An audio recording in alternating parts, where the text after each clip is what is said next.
What's up, everybody? I figured I'd go ahead and pull over on the side of the road and knock this video out for y'all. So the main caption that I have is, if you love having total control over your life, or complete and total control over your life, then don't buy a home. And what I mean by that is this. There's a lot of variables in the home buying and home selling process that really confuse a lot of people and get them overwhelmed and completely stressed out. So I wanted to make a video that's going to talk directly about the entire home buying process and all the steps involved. So I figured I'd make a quick one on that. So the reason things get very difficult when it comes to buying or selling a home, it's because the emotional aspect comes in. Like, a lot of people don't think that their emotions and stress is really going to get to them until it actually does.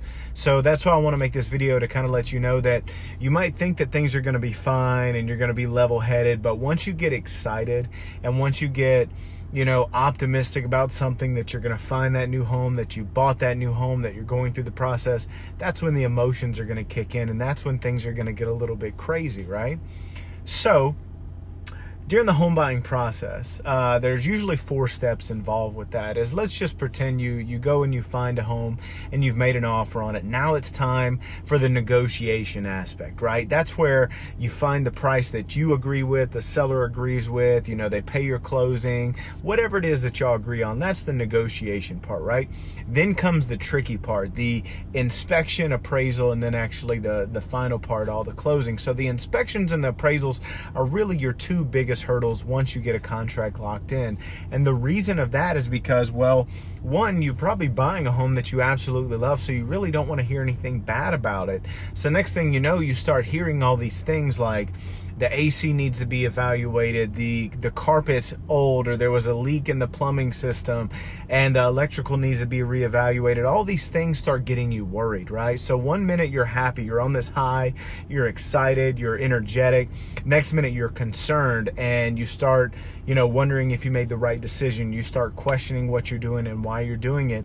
You have this emotional up and down process. And a lot of people get really, really confused, and they stress themselves out on that. And the number one way to actually overcome that is to, one, know the entire process and try and remove the emotions as much as possible. Know that this is just a hurdle. This is just something small that you're going to have to go over. And once you get over it, the appraisal is going to be next and the closing is going to be next. It's just a process, right?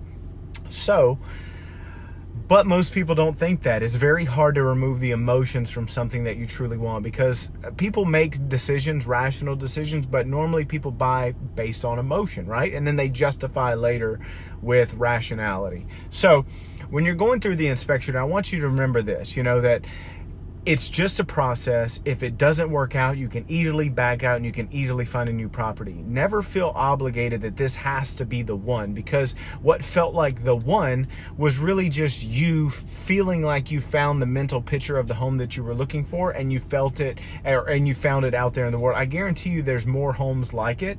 So don't feel like that you have to push through and close a deal if it's not going to be the right one for you. Like, if the slab is messed up and you're trying to justify why you should continue forward with the purchase, and you're just being stubborn about it and making sure that it goes through, and next thing you know, you purchase a home that you're stuck in, that you overpaid for, and you have all these repairs that you have to do. So I just want you to know that if things don't line up, you have to remove the emotions and look at rationality when it comes time to the inspections and the appraisals. That's really the time that it's kind of like going to the doctor. They're going to reevaluate. You might say, oh, I feel great, but they're going to do some blood work. They're going to test some things out, and they're really going to see how things are actually working.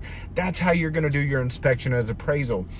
You want to make sure the home is worth what you're paying for, and you want to make sure that it's actually in good shape, because they're removing the emotional aspect out of it. So just try and remember that when those are the most stressful times, because a lot of people go up and down and things like that. But if I had the song playing, the whole Lean On Me song, this is where your real estate agent really comes into play. Use them like your own therapist. Like, I've sold hundreds of homes, and I know that this is where I don't know, the psychology, that, you know, the understanding of how people are feeling really comes in. It's because you're really there to support your buyers and your sellers during this period, because I'll get messages late at night, 8, 9, 10 o'clock, because my clients are thinking and wondering and worrying, and they just want to get all these things off their mind. And that's honestly what we're here for. You know, some agents don't want to help you with that, but I know honestly that's where our value really comes in, is to help you and guide you through those difficult times. So if you're using a real estate agent, that's the time that you can really lean on them, is when you're stressed out and when you're anxious. Just type everything in an email and send it to them. I had a great client that would do exactly that. She would type everything out the night before and then send it, and I would answer everything. It would help her address her concerns, and it would help me answer those questions, right? So another thing that we're working on is a complete page that's going to be on my website, workwithronnie.com, that's going to be dedicated to buyers and sellers, that will explain the entire home buying and home selling process in detail with downloadable PDFs and FAQs. So that way, when someone goes throughout the entire home buying or home selling process, we can reference this site, so that way they can constantly check and get all their little questions answered as they're thinking them. So that's something that we're trying to improve, because we know that, you know, it might be late at night, or it might just be during the day, and you might not want to bother your real estate agent or think you're bothering them. So this way you can have a resource to go check out. So that'll be at workwithronnie.com. I don't have the page set up, but just know maybe by the time you're seeing this video or a little bit later on, it'll be up and running. So just to recap, 4 steps: negotiations, inspections, appraisal, and then closing. The most difficult times is really right there in the middle, because, you know, you want to make sure you're buying the right home.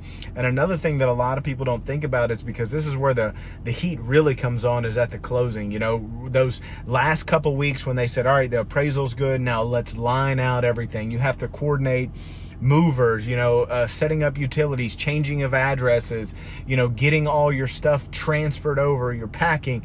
That's another time that a lot of people don't anticipate. So I want you to be prepared be prepared that it's going to be a stressful time, but you don't have to make it a stressful time, because if you know that it's going to be tricky and you start doing these things ahead, it's going to be that much easier, because most sellers, they won't start packing until the last week. I'd recommend what you to do is, once you get a contract and the inspection is done, go ahead and start packing some things up that you don't need, because if it does fall through, well, that's one less thing that you're not going to have to pack up, and your home will be a little decluttered. So go ahead and start moving in that direction, because then that way, the closer you get to closing, you'll have all these things packed up and everything out of your way. So it's actually going to make it a lot easier for you. So those are a few tips for you. I hope you'll have a good rest of the weekend. If you have any questions about the home buying or selling process, or want to work with me to get your home sold or buy a home, all you got to do is go to workwithronnie.com. I'd be happy to help. I appreciate your time. I hope you have a good one, and drive safe, stay safe, all that fun stuff.